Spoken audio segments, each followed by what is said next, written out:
So Theodore Roosevelt loved power, and he also loved responsibility. So in the debate over how to use the federal government in relation to big business or corporations, where do you think he would fall between regulation and antitrust? Obviously, he rejected laissez-faire because that had not worked, and also in his mind, that is what led to socialism. So he rejected those two. So between antitrust and regulation, he will fall on the side of regulation. That is, using the government to regulate businesses from the parts that are hurting society and individuals, so you still get the power of big corporations, but without the downsides.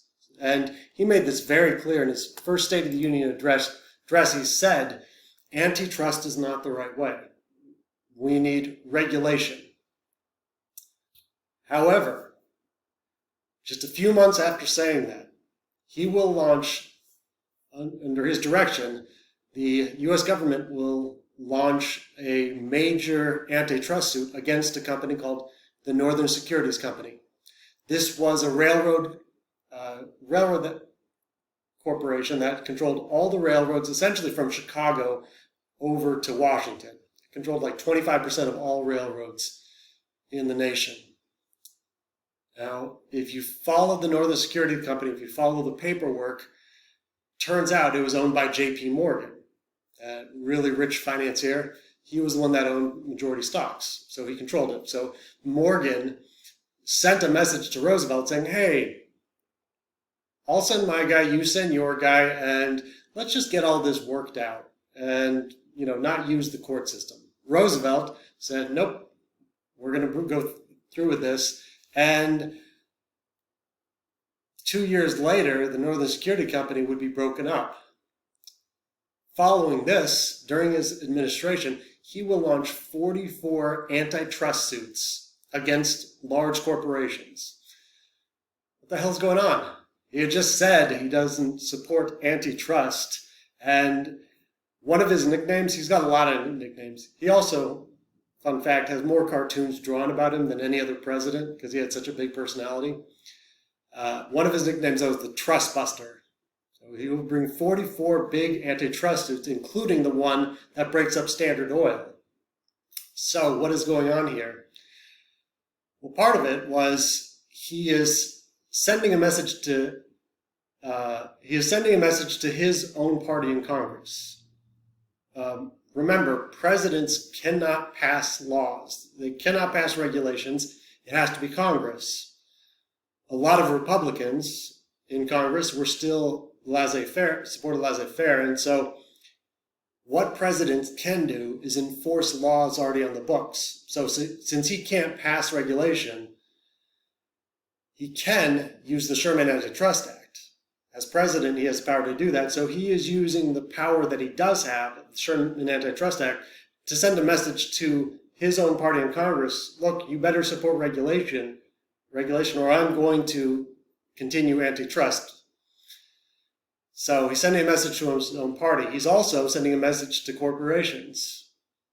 You better not, obviously corporations hate being regulated, and so he's telling them you better not try to stop this or I'll bring antitrust suits. And also, the public love this. Americans, by this point, majority of Americans had very negative feelings about these large corporations, so it just made him really popular. So he will launch 44 antitrust suits, and that was a huge part of his administration. He also had one other major thing happen during his first term. During his first term as successor to McKinley, that showed he was going to be a different type of president. It's called the anthracite coal strike. So anthracite is a coal mine in Pennsylvania, and they produce the coal for the entire Northeast. And coal is how people heated their houses. Well, the workers at anthracite, they weren't treated incredibly well, and so they went on strike, and they wanted three things. First, they wanted a 20% increase in pay. Second, they wanted their workday cut from 10 hours a day to 9 hours a day. And third, they wanted union recognition. They wanted the company to have to recognize their union and negotiate. Now, the owners of the anthracite coal mine refused to negotiate. And in fact, one of the spokesperson for the company, he was actually interviewed by a journalist who said, "Don't you care that your workers are suffering?" He said this to a reporter that got in the newspaper: "Suffer? They don't suffer. They can't even speak English." That, I mean, even for the time, that did not go over well with the majority of the population. This got to be a national crisis because a lot of people in the Northeast could not get coal. So Roosevelt stepped in, and he will call a conference. He will call a conference between the leaders of the company, like George Baer, and also the leaders of the strikers. He called them to the White House to have a meeting.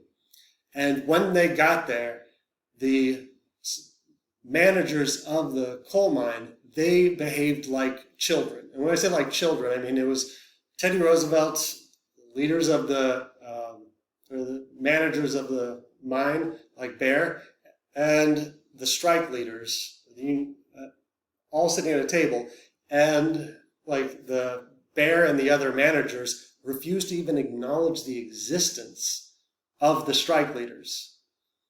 So the strike leaders would say something, and like they literally wouldn't look at him at all. They just kept staring at Roosevelt, and they refused. The strike leaders would ask him a question or say something, and they wouldn't even acknowledge that they had spoken.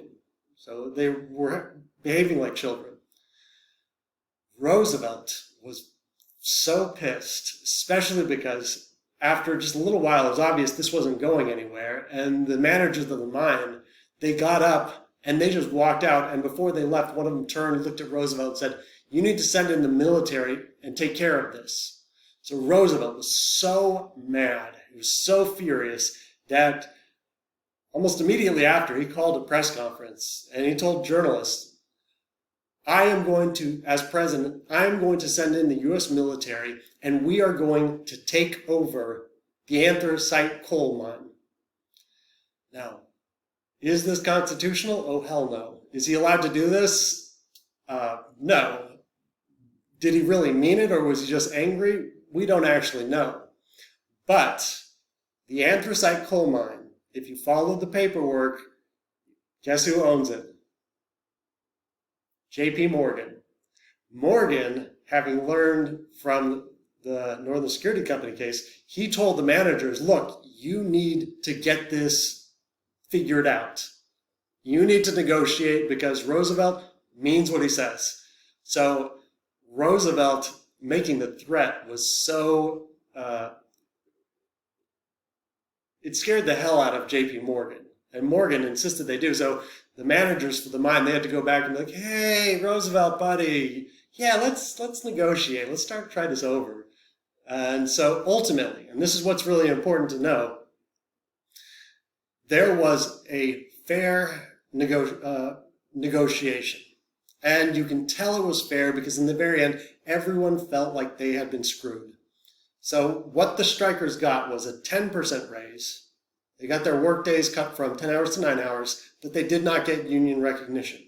So they got almost exactly half of what they had asked for. So this event showed that Roosevelt was going to be different. And what's so important to know about this is it's the first time the president didn't come down on the side of business. Now, you cannot say that he was just on the side of the union and against the business, because, again, it was fair in the end. It was 50%. So it is the very first time, though, a president did not come down on the side of business, which was a huge deal. You can tell the mood of the United States by the way it treats unions, and that's why during the Gilded Age they were treated horribly. Throughout most of U.S. history, most Americans are anti-union. Progressive era, because of Teddy Roosevelt, will be a bit different, though. So Roosevelt those were the main things that happened during his first term, because he didn't go as far as he wanted, as he would have liked to, because he knew he wasn't elected in his own right. But he got so much praise for what he did do. It's a cartoon. J.P. Morgan Bear. He's a schoolmaster scolding them.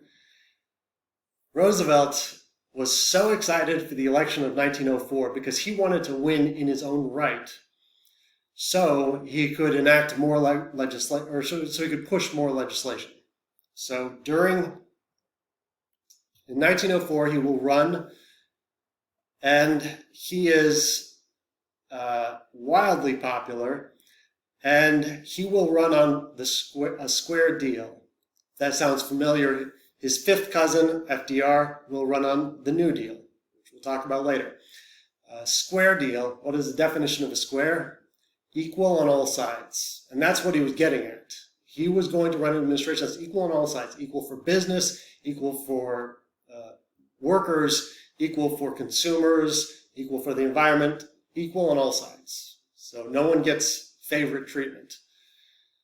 And he will run against a guy named Alden Parker. This is the first and last time you will probably ever hear that name, so don't worry about it. And he will win overwhelmingly. This is how popular he was. During his presidency was so popular. He won 56% of the popular vote. It's the largest popular vote victory since Andrew Jackson. So he is wildly, wildly popular. Take a look at that little popular vote. There's that little white strip, 6%, 810,000 votes. That's Eugene V. Debs, socialist. Debs had run in 1900 as a socialist for the Socialist Party of America and got 400,000. 4 years later, he got 800,000. It's not a huge amount, but socialism scared Roosevelt. He really, really intensely disliked it.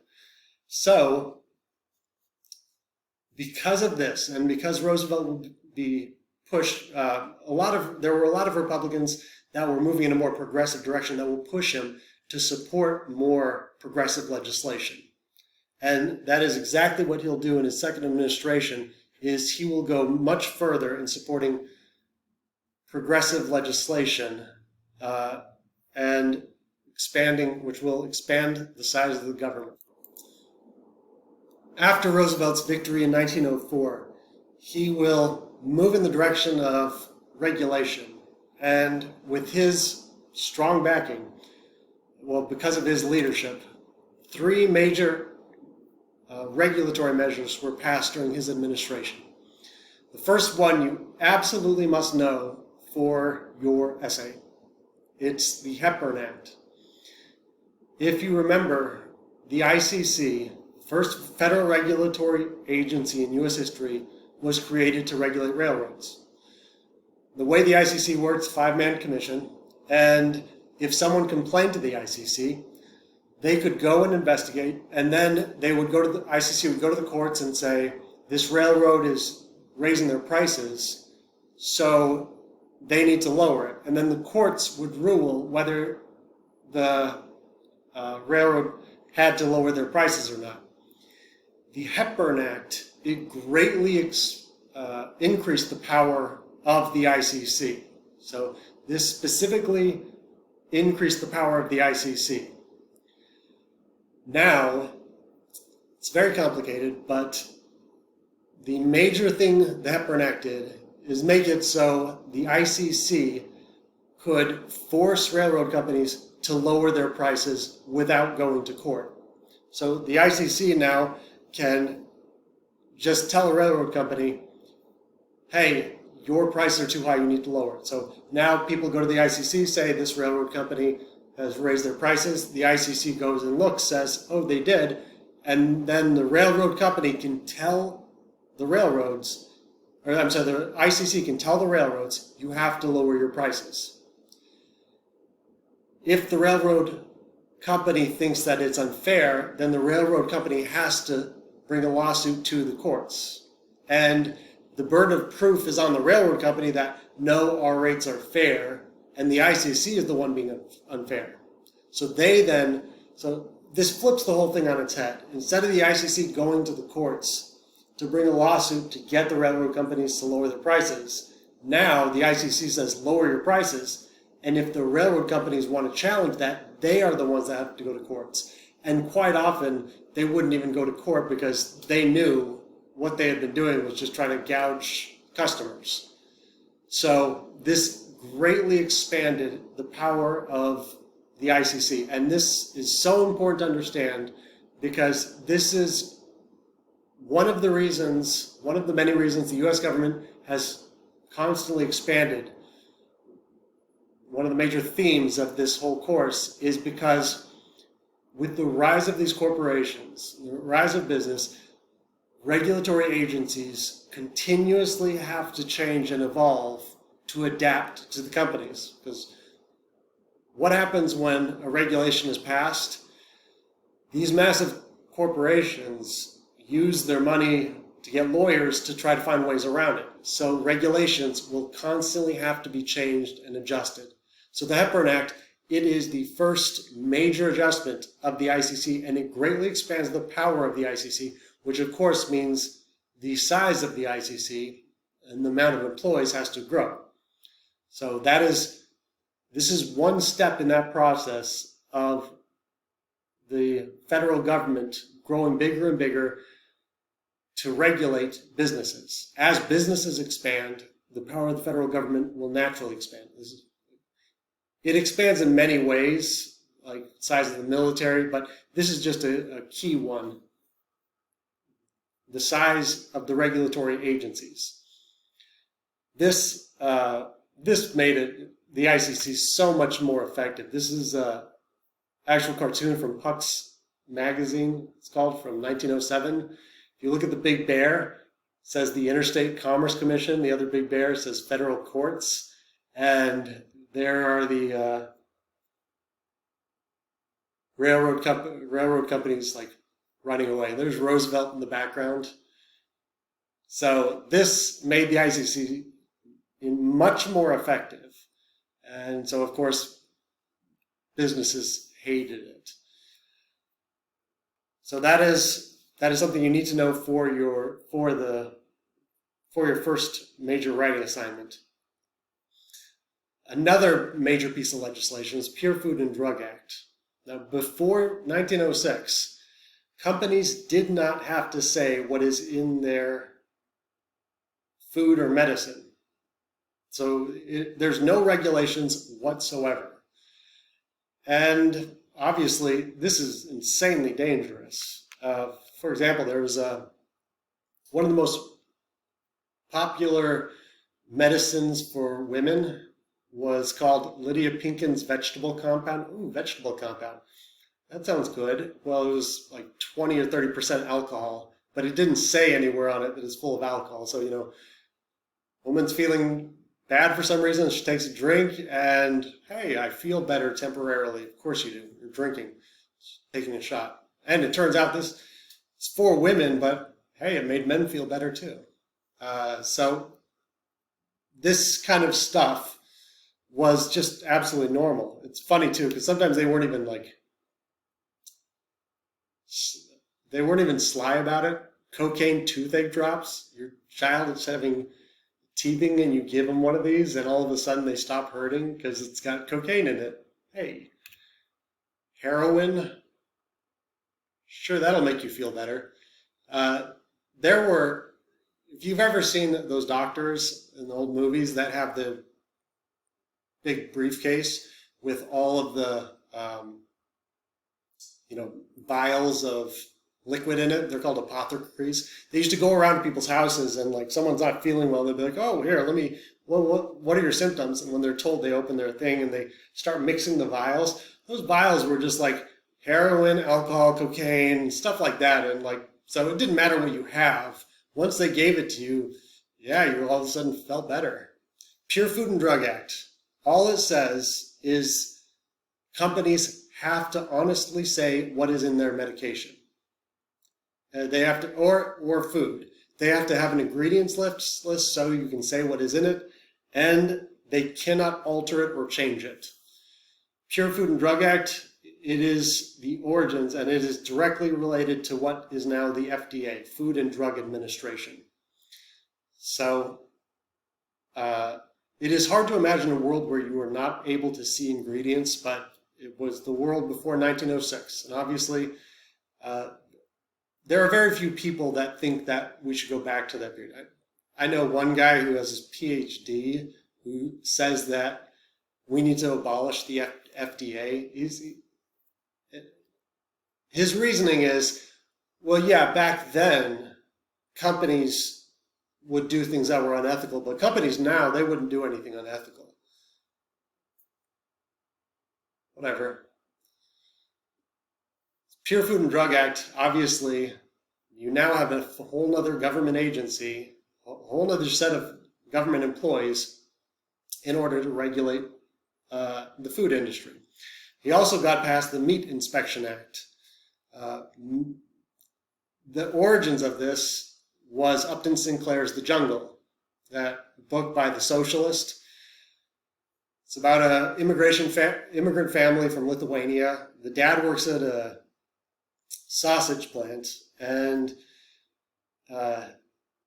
Teddy Roosevelt was actually reading this book while he was having breakfast. And he got to the part where, after everyone had gone home for the night, the dad at the sausage plant, he had the job of getting a broom and just sweeping into the grinder all of the manure and dead rats and sometimes human body parts that had been cut off into the grinder that was put into the sausage.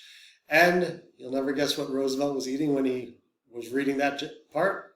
Sausage. By all accounts of everyone who's there, he threw the plate across the room and smashed it to the wall, and he called for an investigation. The meat packing companies, they insisted, well, that's Upton Sinclair's Jungle, it's just a work of fiction. And so Roosevelt, he will send out some federal employees to go investigate, and they would get hired onto these plants to work there secretively. And they came back to him a few months later and they said, yeah, that's absolutely true. The Upton Sinclair's work is fiction. It's actually much, much worse. So Roosevelt will get the Meat Inspection Act passed. And what it does is said all meat companies have to have federal regulators that makes sure the quality of the meat is up to par, and there's no diseased meat or anything like that. Upton Sinclair, he was writing about socialism and why socialism was great, and all everyone took away from his book was why sausage is gross. He said, I aim for their hearts and I hit their stomach. Just so you know, the Meat Inspection Act, it is still around to this day. It's FSIS, Federal Safety Inspection Services, something like that. If you want to be really horrified, Google FSIS deregulation pork industry. Several years back, we cut the amount of regulators in the pork industry, and the argument was, well, then the companies can produce food faster and cheaper, which that's all that matters. Well, within 1 month, there was a recall of 600,000 pounds of pork because they had let pork go through that had mold and diseases on it. I think this happened in 2018, 2019, something like that. So these are obviously, each one of these requires more federal agents. All regulations require more federal employees, and so they will expand the size of the federal government. And at least the Pure Food and Drug Act, the Meat Inspection Act, we still have those around to this day. Now, this is all Roosevelt got done in terms of regulation in his second administration. First whole administration that he was elected, but his second term in office. He actually called for more reforms in 1907, but by that time he could not get his own party in Congress to pass any more legislation. He had moved too far beyond in terms of legislation. Also, there was a panic in 1907, and J.P. Morgan ended up bailing the United States out because we didn't have any central banker. You don't have to know this, but yeah, the panic of 1907, basically, the U.S. government was bailed out by J.P. Morgan. So after 1907, Roosevelt couldn't get anything done in terms of regulation. What he could get done is conservation. So he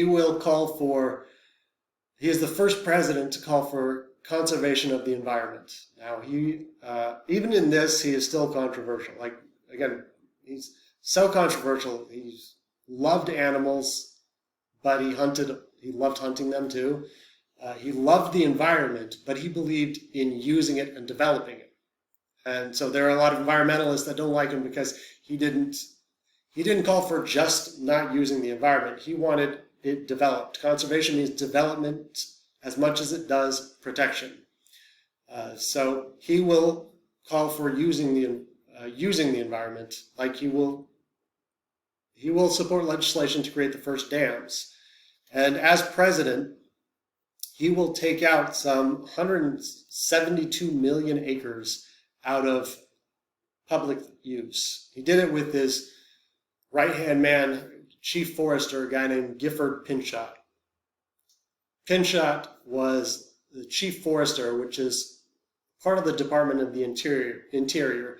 Together they will take more than 170 million acres out of public use. These can't be used for businesses in order to created like 5 national parks and the 18 national monuments. He created the national park system basically that we know today. It's why his face is on the side of Mount Rushmore. This did not go well with a lot of companies like loggers and miners and big scale ranchers, but he got a lot of land taken out for public use. So these are the main things he got done during his administration. Now you can stop the video here. What I'm about to tell you is just totally for fun, and you will not be tested on it. I mentioned that he had more cartoons drawn of him than any other president. In 1902, there was a dispute between the state of Mississippi and the state of Louisiana over a border. They're saying, like, borders here, borders here. Roosevelt, as president, he went down there, and while he was there, he went hunting because he loved to hunt. So he wanted to kill a bear, and he got a guide to take him out to find one. Obviously, if you are a tour guide, you really want to find a bear for the president of the United States to kill. So after 3 days of looking, they couldn't find one. So on the 4th day, his tour guide went out like first thing in the morning before Roosevelt got up and like searched all over and finally found a bear. This bear was so old that like it could it could not fight back, couldn't run. The guide shot the bear in the leg, and then the guide sent the dogs, and the dogs just like tore up the bear. The bear was in such bad shape that the tour guide went and put a rope around the neck of the bear and then tied it to a tree. He then ran back and said, "Mr. President, I found a bear for you to kill, or I found a bear for you to hunt." So Roosevelt grabbed his stuff and they went out, and Roosevelt saw the bear and he was furious. He said, "You're just torturing this poor animal. This is not a sport. This is just torture. Now, I'm not going to shoot it, but you shoot it. You put it out of its misery. I'm going home." So he refused to do it because he genuinely didn't like to see animals suffer. When he did this, news got out of it, and so one of the most famous cartoonists at the time drew a picture of it called "Drawing the Line in Mississippi." See, the bear's all cute in the picture. This cartoon was sent out all over the world, or all over the United States, and there was a toy company in New York. Well, this guy owned a toy store that was about to go out of business. The owner of the toy store saw the picture and had an idea. One of the toys he had the most of were stuffed bears. So he sent one to Roosevelt and said, hey, do you mind if I name this after you? Roosevelt, being Roosevelt, was like, yeah, sure, go ahead. And so the owner of the toy store named it Teddy's Bear. He quickly sold out of all those bears, and obviously it became one of the most iconic toys in human history. The company that was about to go out of business, it will become what's called Ideal Toy Company, which becomes a major toy company in U.S. history. That is Roosevelt's life in a nutshell, just like on accident. He has one of the most famous toys in all of history named after him, and he makes a company that's about to go out of business into like a mega huge company. After he left the presidency, again, you don't have to know any of this, but after he left the presidency, he will go on a world tour. And there's entire books written about every section of his world tour. But the first place he went was Africa. The Smithsonian actually paid him to go to Africa and bring back specimens. He brought back more than 1,400 big game. I mean, he killed every big animal known to man. No, I said it before, but it's how we know Bigfoot doesn't exist, is that he never killed Bigfoot. If Bigfoot existed, he would have. This is also why today a lot of people have a hard time understanding environmentalists, should I love him or not? But he will kill just about every large animal. Also, he believed in true game hunting, not what a lot of really rich people do and hire a bunch of hunters to do everything for them. But he will go all throughout Africa, killing every big animal. I think J.P. Morgan actually said, let's hope the lions do their job on him. After this, he will go to Asia and then go to Europe. When he got to Europe, the Pope asked for a meeting, and I don't remember why, but he was mad at the Pope for some reason, so he declined to meet with the Pope. That's how huge of a person he was in the world. He went to Germany, and he met with the German Kaiser. Just so you know, the Germans, we'll get back to this, they're the most militaristic country the world had ever seen since the Spartans. And the Kaiser actually had this whole military parade for him. And Roosevelt gave him tips on how to run his military. You have to be really confident to give the German Kaiser tips on how to run their military.